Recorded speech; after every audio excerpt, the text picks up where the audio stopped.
It's me again. Welcome back to another segment of the Ratchet and Kim Possible Chronicles, another Sitch in time.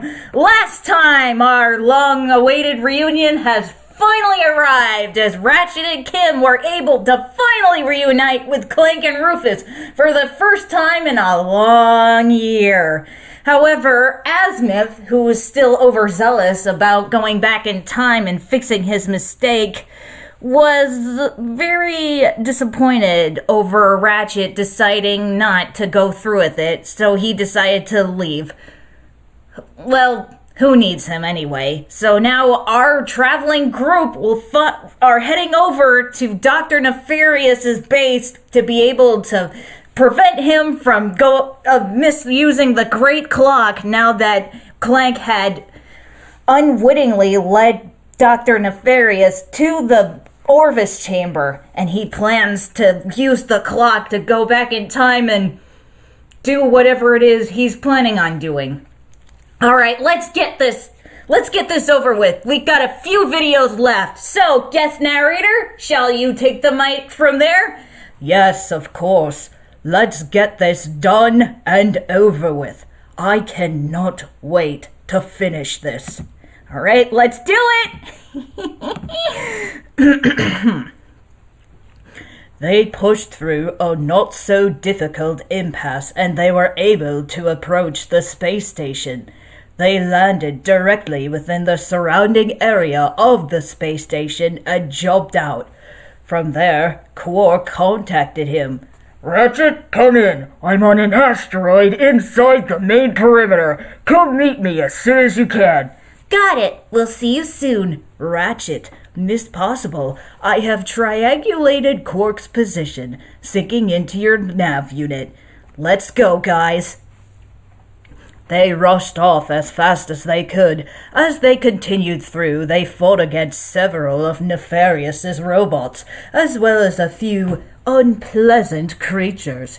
As the fight through was somewhat ongoing and laborious, as they were in Nefarious's territory. These robotic forces were really pummeling them, but they were more than ready for the onslaught as they have fought many of his forces before.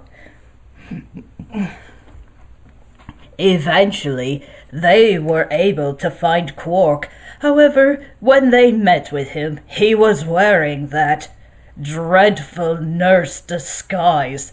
They were indeed mortified and flabbergasted upon seeing him. Quark? What are you wearing? Hey, look who it is! He rushed towards Clank and grabbed onto him. Welcome back, little guy. Am I glad to see you?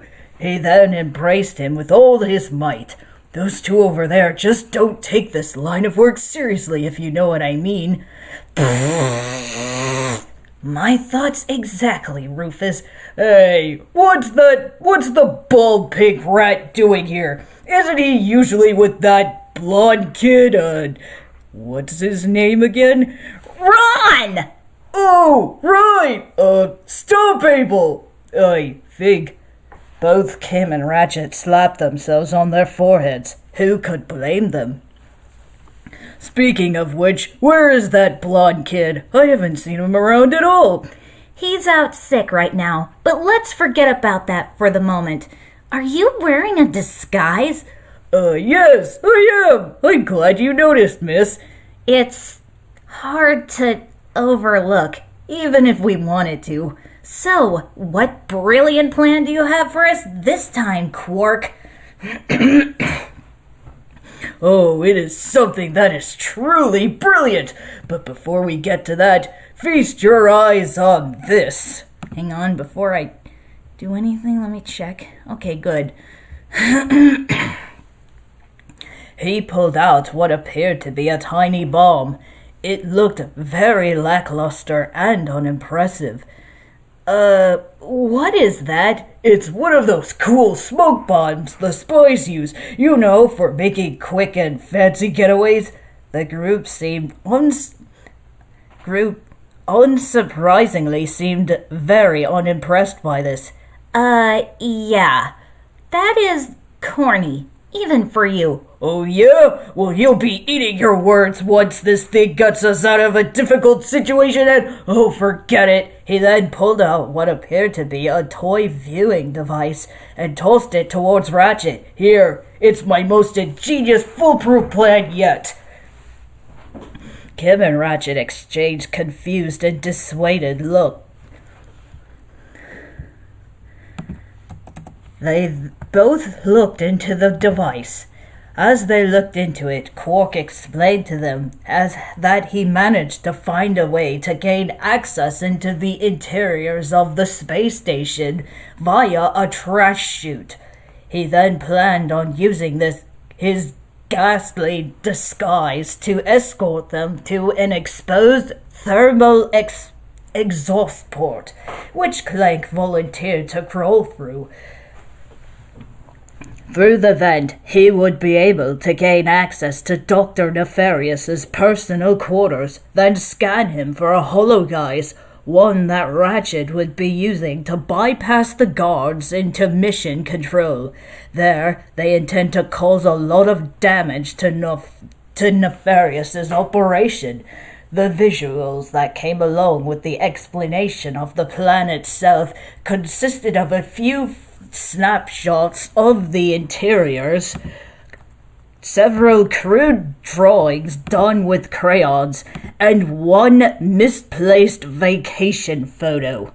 Soon enough, they were finished with the clarification of the plan. Kim seemed less than impressed by what she saw. Really, Quark? You're still using crayons? You know something? Those stupid drawings coupled with this toy really do bring out even more of your childish stupidity. Hey, my presentation may not be epic, but my brilliant plan is indeed a genius. Now let's get to it. Quark walked off, while the group followed after him. The nurse's outfit is indeed very off-putting. Off-putting. I would give anything to trade places with Ron right now, even if it includes taking his stomach pains. That's much less painful than having to deal with Quark's disguise, that's for sure. Surprisingly, I've seen worse. What Mr. Barkin wore that one time was even more disturbing. Oh, you mean that time when he was locked in that crate with Ron and completely lost his mind? Oh yeah, that was horrifying. He was actually arrested by the fashion police. I couldn't even believe that was a real thing. Fashion police, the most useless kind of authorities to ever exist. Anywhere. They continued to make their way towards the maintenance sector of the space station. From there, they entered via a trash compactor. It was truly a repulsive situation, at the very least. Oh, so gross. Here we are, the final showdown between good and evil. Yeah, a trash compactor. Epic. I only hope that your ingenious plan is nowhere near as anticlimactic as this place. Oh, yuck. Can you smell that, kids? That's drama! I smell something, and it's definitely not drama. Yeah, it's far too rancid to be drama. Hey, look on the bright side, you two. At least we're not being squished to death by the piston. Trash compactor initiated. Suddenly, the walls started to close in on them, prepared to be compacted. Well, so much for that. The walls are closing in on us. What do we do? Cover me! I'm about to do something impressive. As the walls shifted closer towards them, Quark began to push on both sides, stopping them completely. Muscles, inking, arms, burning, calves, looking good. A scanner dropped down and scanned the entire place. Blockage detected in trash compactor 714, shutting down compactors. And with that, the walls pulled back. I did it! Wasn't that incredible? I have to admit, that wasn't the first time you've impressed us. Surprisingly, it's not even the second. The troopers will be here at any moment. We have to keep moving. Yes, of course. We have to get out of this garbage chute. Ew. Oh yeah, yuck. Quark then proceeded to kick down the door that led straight into the facility. They arrived within a hallway. The maintenance sector is crawling with Nefarious goons. This might call for a little finesse. Oh no, please don't. Please don't tell me you're doing what I think you're doing. Soon enough, two robots were approaching near to where they were standing. Watch and learn. He walked up to the robots. Oh, please no, this can't be happening. Tell me this isn't happening. This isn't going to end well. Quark then approached the robots. He spoke in a fake female voice. I'm Nurse Shannon, and these fine young people over here are interns/engineers. Dr. Nefarious is expecting us. Time to whip up the fan. This is so embarrassing. You are not authorized. Prepare to die, Nurse Shannon. The robots began attacking. So much for escorting us through this place. What did I tell you? Oh! As the robots attacked, Quark ran off to take cover. Again. Dang it! How did they not fall for that? Because it was stupid? Could you be a little less blunt, young lady? Sorry, hard to resist. The entire run-through of the place consisted of one vicious battle after another. Nefarious's troops were on them constantly. They made the trek through the corridor. It made the trek through the corridor seem even longer than it really was. For each conjoined section, they were met with these battles. A few times, they required Rufus's assistance with deactivating the securities. The fight through dragged on for a good chunk of time. Thankfully, they were tenacious and they were able to fight against the robots without any major issues. The fight kept on until they were able to reach the duct that they were looking for. From there, Clegg crawled into it and made his way towards Dr. Nefarious's quarters. Upon arriving, he was able to spot the mechanical doctor himself, exactly where they intended him to be. Computer, take dictation! Go ahead, Doctor. Things to do once the clock is under my control. Number 1, double-cross remaining Valkyries and retire Lord Forsalon. Number 2, re-establish vendetta against organic life forms. And number 3, Iron Socks. Clegg managed to scan Nefarious without raising any suspicion. Hollow Imager complete. I'm returning to the rendezvous point. Sorry. Shortly afterwards, Clegg reunited with the group. Good work, little buddy, and now to switch on the hollow guys. He attempted to activate it, but for some reason it wasn't working. He made many attempts to turn it on, but still nothing. Darn it! Why do these things not work when you need them to? Hang on.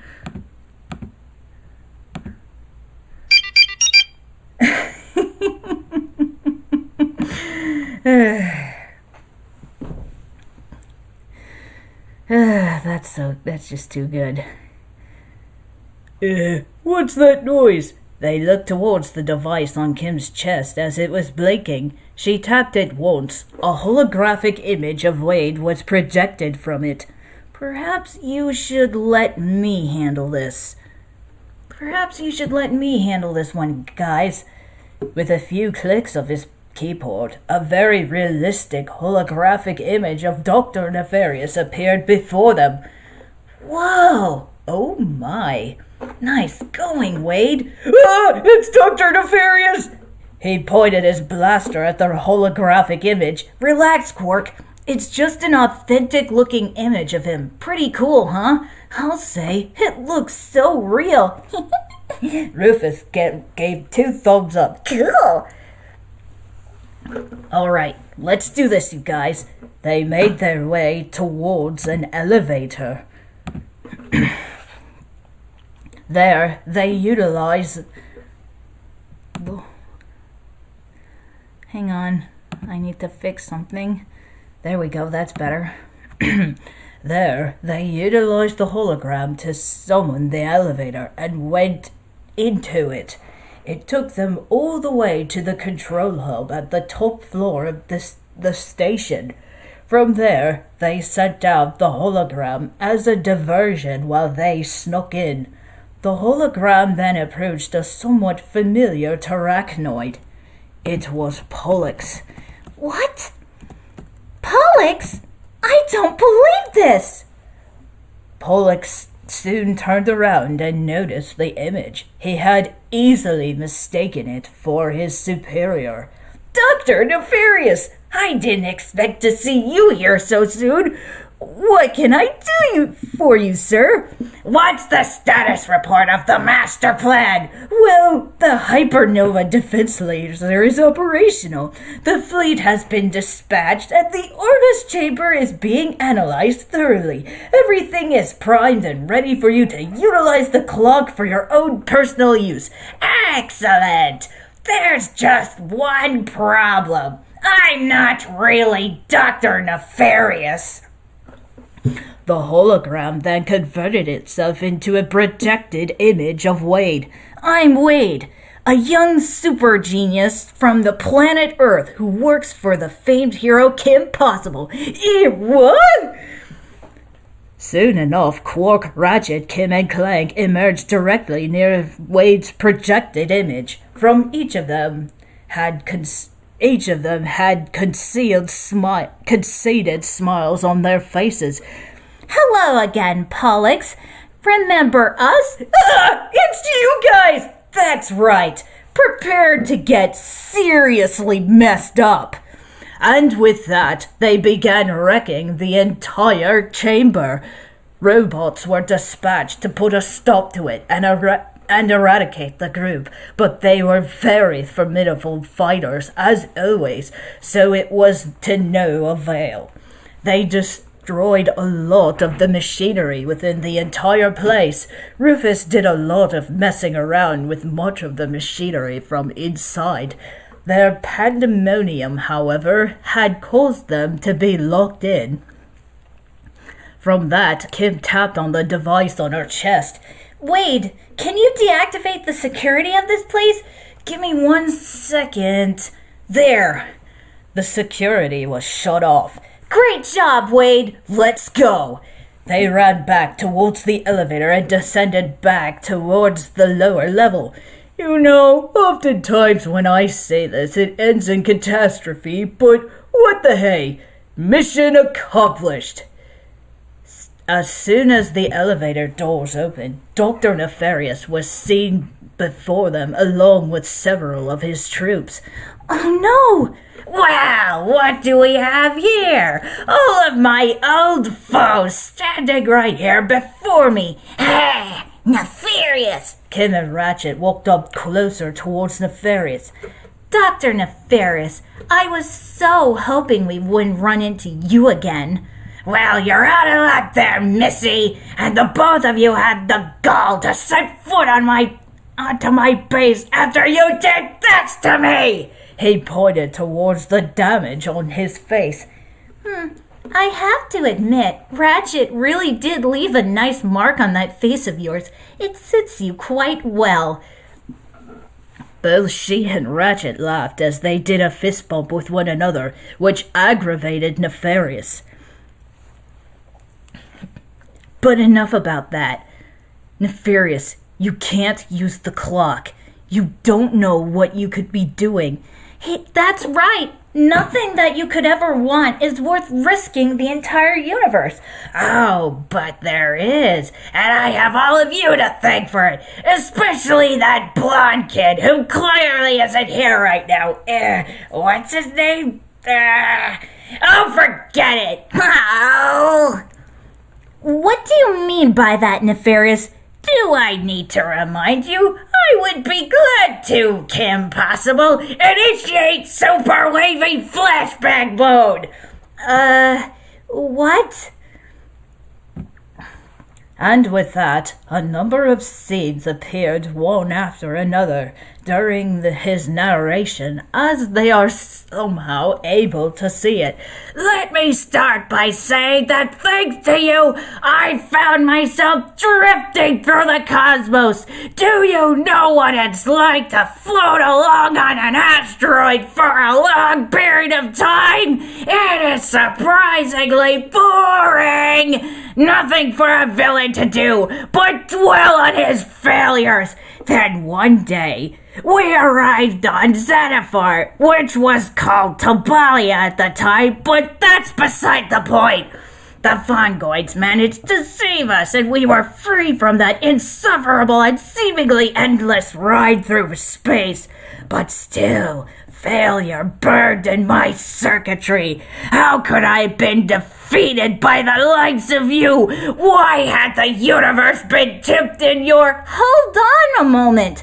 The flashback was interrupted. You use crayons too? What's with you guys and your uncanny love for crayons? Are you and Quark both so childish? Don't interrupt me! Now, I'm nowhere near finished with my story. Now, where was I? Drifting, asteroid, failure, fungoid, defeated, tipped in your... now I remember! So then, I embarked on a crusade through the inner recesses of what you call the soul. The flashback continued. I studied fungoid meditation, attended anger management, dabbled in yoga, and attended even more anger management. A lot of good that anger management did for you. I said don't interrupt me, girl! So then, one day, I went on a spirit walk on planet Quantos. And how did you get to Quantos? let's just say the story behind that is far too complicated to go into details. Fine, let's go with that. So then it was there that I finally found what I had been missing. The great clock! Oh no, you can't be serious. Oh, but I am, Miss Possible. The flashback had ceased. With the clock under my control, I'll be able to wrong all the rights in the universe. Every villain who has ever stumbled will get a do-over, including the ones you have faced. Dr. Draken, Shago, Monkey Fist, Duff Killigan, Professor Dementor, that guy with the mullet that says seriously over and over again. Motorhead. Yes, that one! They, as well as every other villain, will triumph, while every protagonist's triumphs will be reversed, until finally a new present is created, in which the heroes always lose!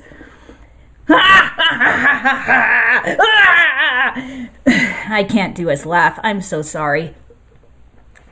Kim and Ratchet stared back at him, greatly appalled by his plan.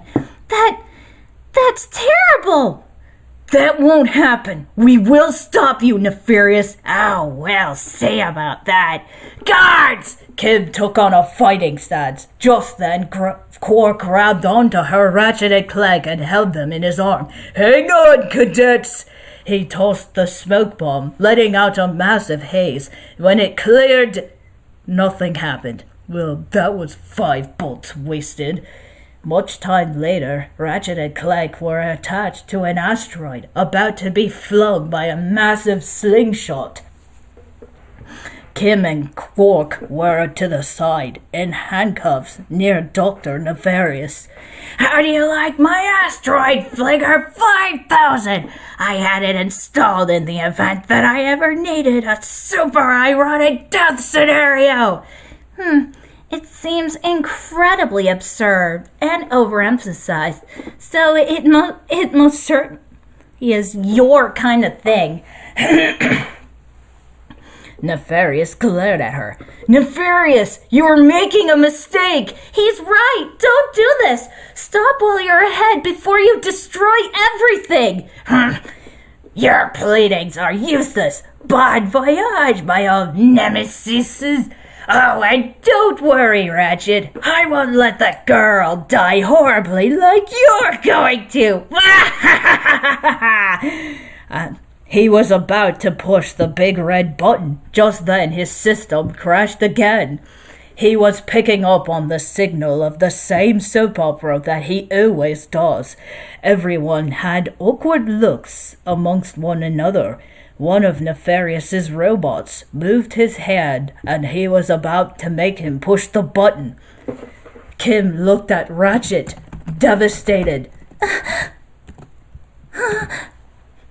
Kim, The asteroid was shot out. Ratchet and Clank were both screaming as they hurtled out. Ratchet! Clank! Several hours later, Ratchet awoke on a far distant planet known as Morclon. Beside him was the vessel that he had been using to collect the Zoni. He soon noticed that he was surrounded by a mysterious white light. What is this? Clank stood nearby, also surrounded by the white light. A few Zoni floated near him. It appears the Zoni have protected us during the crash. He must not reach the clock. They then returned to the vessel as Ratchet held it out. Thanks for your help. Thanks for the help, you guys. He looked at Clegg, who looked back at him in a displeased manner. What? I'll give them back. Clank shrugged his shoulders. Ratchet, we do not have a lot of time. I know. We have to get off this... Frack you. I know. We have to get off this backwater planet. I have to get back to Kim. I need to tell her that He hesitated as he soaked. Clank placed his hand on Ratchet's shoulder. I know what it is that you need to do. But let us focus on finding a way off this planet. Yes, and with that, they were on their way. Oh man, this is getting seriously intense. What will happen next? Will Ratchet and Clank be able to make it back to Nefarious' space station before anything happens? Will they be able to save the universe? Will Ratchet be able to return to Kim and say whatever it is that he needs to say? I'm sure a lot of you know what it is, but but I'm not gonna tell. I'm not gonna mention what it is. Not yet. So, next time, we shall continue the adventures of Ratchet and Kim Possible, another Sitch time. So, until next time, everybody, I will be seeing you again. Bye!